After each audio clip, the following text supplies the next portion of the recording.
مولانا روم نے لکھا ہے کہ ایک دفعہ ایک شخص نے اللہ کی عبادت کرنا شروع کر دی اور پروردگار کی عبادت میں اتنا مشغول ہوا کہ دنیا میں سب کچھ چھوڑ چھاڑ کر سب کچھ بھلا دیا اور سچے دل سے اللہ کی رضا میں راضی رہنے کے لیے انسانیت کے رستے پر چل پڑا۔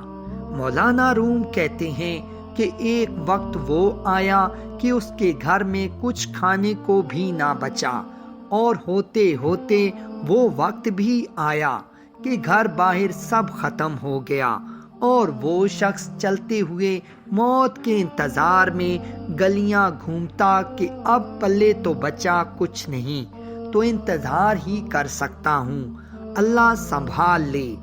ایک دن بیٹھا ہوا تھا کہ دیکھا اس کے قریب سے ایک لمبی قطار میں گھوڑے گزرے۔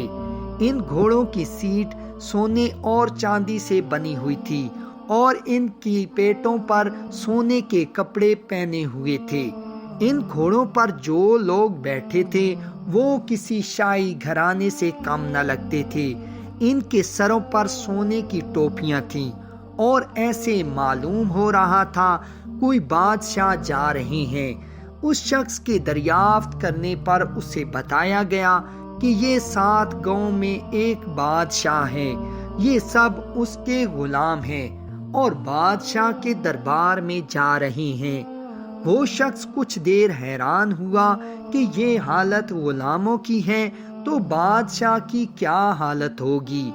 اس نے آسمان کی طرف منہ اٹھا کر کہا، میرے بادشاہ، میرے مالک، میرے اللہ، شکوہ تو تجھ سے نہیں کرتا، لیکن اس بادشاہ سے ہی غلاموں کا خیال رکھنا سیکھ لے۔ اتنی بات کہہ کر وہ شخص چل دیا۔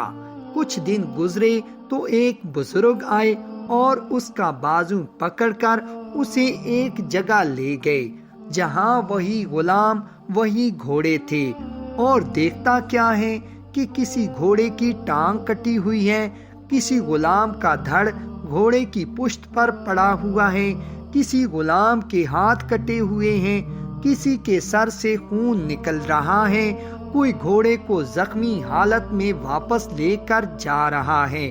وہ شخص حیران ہوا اور بزرگ سے پوچھا، جناب آپ کون ہیں اور یہ سب کیا ماجرا ہے؟ اس وقت اس بزرگ نے کہا کہ یہ وہی غلام ہیں جو اس دن سونے میں لپٹے ہوئے تھے اور آج یہ ایک جنگ سے واپس آ رہے ہیں، اس لیے ان کی یہ حالت ہے۔ مجھے خواب میں بس اتنا کہا گیا ہے کہ اسے کہنا بادشاہوں کے لیے قربانیاں دینا بھی ان غلاموں سے سیکھ لے۔ حقیقت میں ہمیں قربانی دینا آیا ہی نہیں، چاہے دین کا معاملہ سیدھا کرنا ہو، رشتہ داروں کا یا دنیا کا۔